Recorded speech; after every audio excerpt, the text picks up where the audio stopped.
जय जय राम, जय सिया राम, श्री राधे राधे। एक बार की बात है कि इंग्लैंड के राजा ने अकबर को पत्र लिखा। उस पत्र में लिखा कि तुम्हारे यहाँ का सबसे सुंदर कौन है। अकबर से समय सोचने में व्याकुल हो गया, आखिर कौन हो सकता है। उनके बगल में बैठे हुए तानसेन से पूछा, तानसेन अच्छा तुम बताओ कि अपने यहाँ का सबसे सुंदर कौन है। तानसेन ने कहा बड़ी सिंपल सी बात है, अपने यहाँ का सबसे सुंदर आपको नहीं पता, सभी लोगों को पता और आप महाराज होकर के आपको नहीं पता है। अकबर ने कहा नहीं तानसेन। तानसेन ने कहा अपने यहाँ का सबसे सुंदर वृंदावन के ग्वाले का है, भगवान श्री कृष्ण। भगवान श्री कृष्ण को कौन नहीं जानता, वे सबसे प्रेम करते और उनसे सुंदर कोई हो ही नहीं सकता। और उत्तर में भगवान श्री कृष्ण लिख करके इंग्लैंड की तरफ भेज दिया जाता है।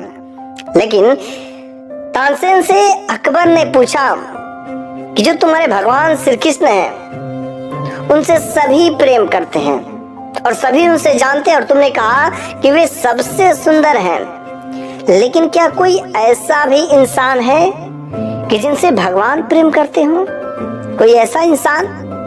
तानसेन ने कहा हाँ जरूर है, और बहुत सारे लोग हैं जिनके अंदर सच्चे भाव से, सच्चे भक्ति से उन पर विश्वास हो जाता है, उनकी आराधना करते हैं, वे भगवान उनसे भी प्रेम करने लगते हैं और भगवान और भक्त का प्रेम अटूट होता है।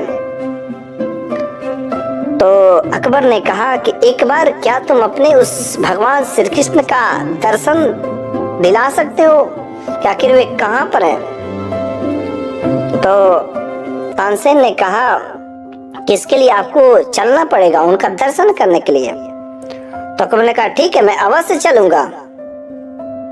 लेकिन तानसेन ने कहा कि हम लोग इस रूप में नहीं जा सकते, क्योंकि इस रूप में जाएंगे तो लोग पहचान लेंगे, हम लोगों को रूप बदल करके साधु का वेश पकड़ना पड़ेगा और साधु का वेश वाला वस्त्र भी पहनना पड़ेगा। अकबर ने कहा ठीक है इसमें कोई बात नहीं, हम लोग वेश बदल लेंगे और चलते हैं। अकबर और तानसेन दोनों लोगों ने साधु का वेश पकड़ करके दिल्ली की तरफ रवाना हो गए। दिल्ली से चित्तौड़ पहुंचे, जहां पर भक्त मीराबाई का महल था। चित्तौड़ में जाकर के लोगों से पूछा कि भक्त मीराबाई का महल कहाँ है। लोगों ने कहा देखो दूर जो महल है बहुत बड़ा दिख रहा है, उसी महल में मीराबाई रहती हैं, वहीं पर जाओ। दोनों साधु के वेश में आए हुए अकबर और तानसेन उस महल की तरफ चलते हैं और उस महल के जैसे ही दरवाजे पर जाते अंदर घुसने का प्रयास करते सैनिकों ने रोक दिया। कहा आप लोग कौन है, कहाँ जा रहे हैं। दोनों साधुओं ने कहा कि हमें भक्त मीराबाई से मिलना है। सैनिकों ने कहा वह मीराबाई थी यहाँ थोड़े रहती है, ये तो राणा विक्रम का महल है। हाँ इस घर की जरूर है लेकिन इस घर में नहीं रहती, वह तो सारा दिन गिरधर गोपाल के मंदिर में रहती है और सारा दिन वही जीवन व्यतीत करती है। बार बार मना करने के बावजूद भी वह महल में नहीं रहती, वहीं पर गिरधर गोपाल के मंदिर में रहती है। वे दोनों साधु के वेश में आए हुए मंदिर में जाते हैं। अकबर देख करके वहां का जो दृश्य अचंभित हो जाता है। वहां पर एक पतली सी औरत वहां पर बैठी होती है। तानसेन ने कहा कि देखिए यही मीराबाई है, और मीराबाई अपने भगवान के सामने बैठ करके निराधार भक्ति कर रही और उनकी आंखों में से आंसू बह रहे हैं।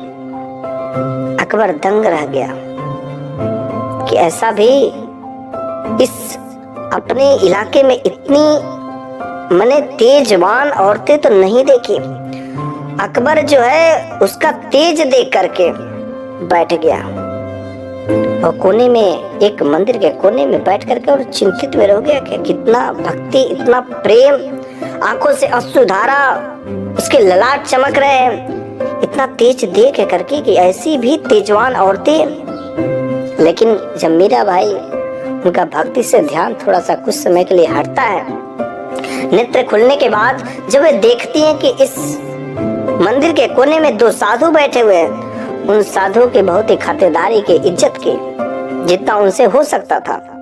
तानसेन ने कहा, मीराबाई आप निराधार अपने गिरधर गोपाल की भक्ति करती है, हम एक छोटा सा भजन सुनाना चाहते हैं, यदि आपको अच्छा लगे तो सुनाए आपके गिरधर गोपाल पे।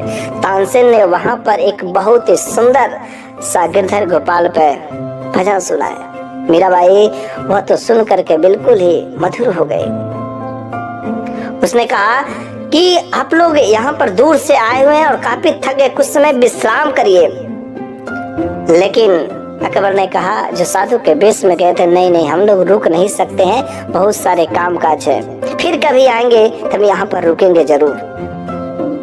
अकबर ने जाते समय साधु के बेश में उसके पास, जो अकबर के पास सबसे महंगी जो कीमती माला थी, वह माला जो है भगवान के चरणों में भेंट करना चाहिए, लेकिन मीरा ने मना कर दिया।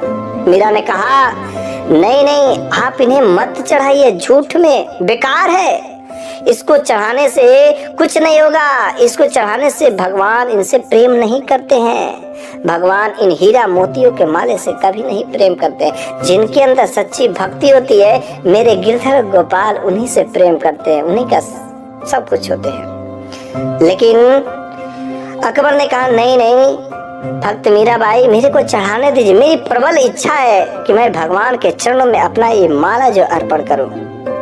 तब जाकर के वह अकबर ने उनके चरणों में वह जो सबसे कीमती माला था, मोती का माला थे, वो भेंट कर दिया। थोड़ी देर बाद मीराबाई ने उस गिरधर गोपाल के जगह को साफ सुथरा कर करके जो मोतियों के माले थे भगवान श्री कृष्ण के हाथों में रख देती हैं, और वह गजब की माला सुशोभित होने लगती है। और उस माला को देखने के लिए क्या गजब का, दूर दूर के जो भी देखता कहता क्या गजब का दृश्य, सुंदर सुंदर रूप देखने के लिए। लेकिन ये बात जब खबर पता चल जाती है उसकी ननद को, उदाबाई भगे भगे आती है मंदिर में, जैसे देखती है कि उसका जो गिरधर गोपाल है उनके हाथों में एक कीमती माला है, वह समझ जाती है कि कोई राजा ही यहाँ पर आया था, और जो भेंट करके गया है उसके गिरधर गोपाल को जरूर मेरी जो भाभी है उसके साथ कुछ गलत संबंध है, तभी वो इतना महंगा माला भेंट करके गया, नहीं तो नहीं दे सकता। उसकी ननद उदाबाई वह भगी भगी जाती है चित्तौड़ और राजा विक्रम से कहती है कि देखो भाभी के जो गिरधर गोपाल है उनके हाथों में एक बहुत ही महंगा कीमती माला है, और वो किसी राजा ने दिया है। वैसे जो राजा विक्रम था मीरा से बहुत ही द्वेष रखता था, वो मीरा को हमेशा कितनी बार कोशिशें किया, लेकिन हर बार नाकामयाब रहता। उसकी भक्ति से उसे जलन थी, वो तो चाहता था कि मीरा को जान से मार दे, मीरा की भक्ति से उसे परेशान था। लेकिन वह जाता है, गुस्सा में जाता है, और जहाँ पर मीरा भक्ति में लीन रहती है, लेकिन मीरा चिल्ला करके जाता है, और जो हाथों में माला रहती है खींच करके उनके गिरधर गोपाल के हाथों में से लेता है, लेकिन हाथों से छूट करके मीराबाई के चरणों में गिर जाती है वह मोतियों की माला। लेकिन फिर भी उस राणा विक्रम को समझ नहीं आता कि क्या हुआ है, कि आखिर मैंने छीना लेकिन मीरा के चरणों में क्यों गिरा। मीराबाई ने उस माला को उठा लिया, फिर से उस राणा ने मीरा के हाथों से छीन लिया माला को और ले जाकर के अपने महल गया। वो वहां पर जब महल गया तो उस प्रत्येक माला जो मोतियों के दाने थे, प्रत्येक मोतियों पर अकबर का नाम लिखा था। वह बहुत सारी चीजें गलत सोचता है कि मेरे जो सबसे दुश्मन है उसी से मेरी जो मीरा है उसके साथ दोस्ती करे, उसके साथ ऐसा काम कर सकती है? नहीं, ऐसा बिल्कुल ही नहीं हो सकता। मैं मीराबाई को जान से मार दूंगा। वैसे कई बार मीरा को मारने का सोचा, मीरा को भगा दूंगा, मीरा को इस यहाँ से फेंक दूंगा, कई बार उसने प्रयास किया था राणा ने, लेकिन एक बार भी प्रयास सफल नहीं हुआ। ये जानता था कि मेरा प्रयास हर बार असफल हो जाता है, इसलिए वह युक्ति से काम करना चाहता था। एक बार की बात है कि राणा विक्रम ने मीरा को मारने के लिए अपने सिपाहियों से एक टोकरी में नाग सांप रख करके भेजा था। और सिपाहियों से कह दिया कि ले जाकर के कहना मीरा को कि इसमें शालिग्राम है, और जैसे ही मीरा खोलेगी सांप उसे काट लेंगे। लेकिन ये खबर शायद आप भी सुन करके अचंभित रह जाएंगे। जब सैनिकों ने उस सांप के पिटारे को ले जाकर के मीरा को दिया और कहा उसमें शालिग्राम है, वास्तव में वह जो सांप था शालिग्राम बन गया था। ये खबर जानता था राणा, लेकिन फिर भी वह निरर्थक प्रयास करता था मीरा को मारने का, मीरा की भक्ति को भंग करने का। उसका कई बार प्रयास किया, लेकिन हर बार प्रयास असफल रहता था। इस बार विचार किया कि मेरे प्रयास से तो कुछ काम हो नहीं रहे, क्यों न कुछ युक्ति लगाया जाए। उसने सोचा यदि जो मीरा है वह अपने गिरधर गोपाल की जो मूर्ति उससे बहुत प्रेम करती है, अगर उस मूर्ति को ही फेंक दिया जाए तो मीरा ऑटोमेटिक खुद ब खुद मर जाएगी। यह सोच करके वह जो राणा जो था अपने सैनिकों के साथ में उस मूर्ति को उठा करके फेंकने के लिए चला। जैसे ही मंदिर में जाता है उस मूर्ति को उखाड़ने का कोशिश करता, लेकिन अकेले तो हिलता नहीं है। 2-3 लोगों को और सैनिकों को बुला करके फाइनली वह मूर्ति को उखाड़ ही लेता है, और उखाड़ने के बाद ले जा करके चित्तौड़ के तालाब में फेंक देता है। और जैसे ये पता चलती है कि मेरे गिरधर गोपाल को तालाब में फेंक दिएगा, मीरा का तो कंठ ही सूख जाता है। ऐसे लगता है कि उसके जमीन खिंच गई, उसके पैरों तले से जमीन खिसक गई हो, ऐसा उसको पता चलता है। अब बेचारी भगी भगी जाती है, और जैसे ही वे लोग उस मूर्ति को तालाब में फेंकते हैं उसके साथ मीराबाई भी तालाब में कूद जाती है।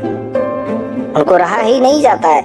मीराबाई बिल्कुल व्याकुल होकर के उसी तालाब में छलांग लगा देती है, और ऐसा लोगों ने देखा, ऐसा गजब की कृपा हुई कि जैसे ही मीराबाई छलांग लगाई तो उनके हाथों में उनके जो गिरधर गोपाल की मूर्ति आ गई, और वहीं पर वह डूब गई। लेकिन डूबी तो वहीं पर थी, निकलना भी तो चित्तौड़ के तालाब से ही था। लेकिन गजब का चमत्कार हो गया था। जब मीराबाई मूर्ति को लेकर के निकलती हैं तो वृंदावन में यमुना नदी से निकलती है। जब मीराबाई बाहर निकल कर देखती तो बिल्कुल ही अचंभित हो जाती, मैं तो चित्तौड़ में थी तो वृंदावन में कहां से निकल गई, ये जरूर ही कुछ भगवान की ही महिमा है। अब तो मीराबाई वृंदावन में ही उस गिरधर गोपाल की मूर्ति रख कर वहीं पर उपासना करने लगे। लेकिन यह खबर जो राणा को पता चल गया कि मीरा यहाँ नहीं वहां चली गई है, अब तो उसे बहुत ही गुस्सा आ गया। वह नहीं चाहता था कि मीरा उस भगवान गिरधर गोपाल की भक्ति करे, वह नहीं चाहता था कि संतों के साथ भक्ति करे, संतों के साथ सत्संग करे। मेरा नाम बदनाम हो रहा है। इस वजह से किसी भी प्रकार से अपने सैनिकों से कहा कि मीरा को बुला करके चित्तौड़ में लाओ, और इस बार उसका प्रयास भी सफल रहा। राणा ने अपने कई सैनिकों के साथ किसी तरीके से बहला करके फुसला करके मीरा को अपने महल में लाया, और महल में लाने के बाद फिर से उसने कई बार कोशिशें किया कि उसकी भक्ति को भंग किया जाए। लेकिन जिसका भगवान से प्रेम होता है उसकी भक्ति को कौन भंग कर सकता है। बस सच्चे मन से वह तो चाहती थी। मीरा बहुत ही व्याकुल होकर के उस भगवान राम के भक्त तुलसीदास को एक पत्र लिखती है कि जब बताइए आप, मैं भक्ति करना चाहती हूँ, क्या इसके लिए क्या उपाय हो सकते। सब लोग मेरे को भंग कर रहे हैं। ये जो राणा है इस राज्य का वह भी बिल्कुल ही मेरे पीछे हाथ को धो करके पड़ा हुआ है। आखिर इसके लिए क्या किया जाए। अब तुलसीदास ने बहुत ही सुंदर सा उत्तर दिया। उसने कहा कि जिसका प्रभु राम से कोई कनेक्शन ही नहीं हो, कोई भक्ति नहीं हो, कोई विश्वास ही नहीं हो, जो लोग मानते नहीं, उस जगह को बिल्कुल ही त्याग देना चाहिए और दूर चले जाना चाहिए जहां पर अपने भगवान रहते हो। और यह बात जो मीराबाई के दिमाग में बैठ गई और उसने चित्तौड़ को त्याग करके द्वारिका चली आई। और जैसे ही ये कहा, ये बात है कि जब मीराबाई ने चित्तौड़ को त्यागा, ऐसा माना कि उस चित्तौड़ के ऊपर दुखों का पहाड़ टूट गया। घर घर में कलह होने लगे, घर घर में बीमारियां, कई सारे मुगलों की सेना आक्रमण करने लगी। कुछ ब्राह्मणों ने, कुछ विद्वानों ने कहा राणा से, अगर तुम मीराबाई को बुलाओगे नहीं, तुमने एक भक्त को परेशान किया है, अगर उसका माफी नहीं मांगोगे तो बिल्कुल ही चित्तौड़ फिर से सही नहीं होगा। और उस ब्राह्मण के कहने पर, उन विद्वानों के कहने पर राणा जो तैयार हो जाता है और कुछ ब्राह्मणों को भेजता है ताकि आप लोग जाइए, किसी तरीके से बहला फुसला करके मीरा को यहाँ पर लाइए।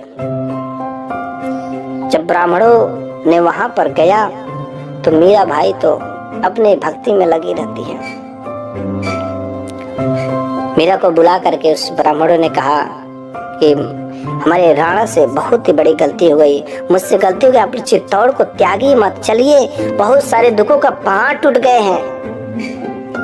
तो मीरा ने कहा कि आप लोग यहीं पर रुकिए, हम अपने भगवान गिरधर गोपाल से पूछ करके आती हूँ, तब मैं आप लोगों के साथ चित्तौड़ चलती हूँ। मीरा जब अपने गिरधर गोपाल के सामने जाती हैं, खूब रोती है, कहती क्या भगवान, आप भी चाहते कि मैं चित्तौड़ जाऊं और इसी तरीके से लोग मेरी भक्ति में हमेशा विघ्न डालते रहे। लेकिन भगवान, मैं सच्ची बता रही हूँ कि मेरी कोई आशा नहीं है, मेरी कोई चाहत नहीं कि मैं चित्तौड़ जाए और मैं आपसे दूरी बना सकूं। मेरा आपसे दूर रहना बिल्कुल ही नहीं उचित है, मैं आपसे दूर नहीं रह पाऊंगा प्रभु। आप मेरे को अपने शरीर में ही समा लीजिए, मेरे प्राण हर लीजिए, लेकिन मैं चित्तौड़ नहीं जाना चाहते, क्योंकि जहाँ पर आप नहीं वहां पर मैं अकेले रह करके क्या करूंगी।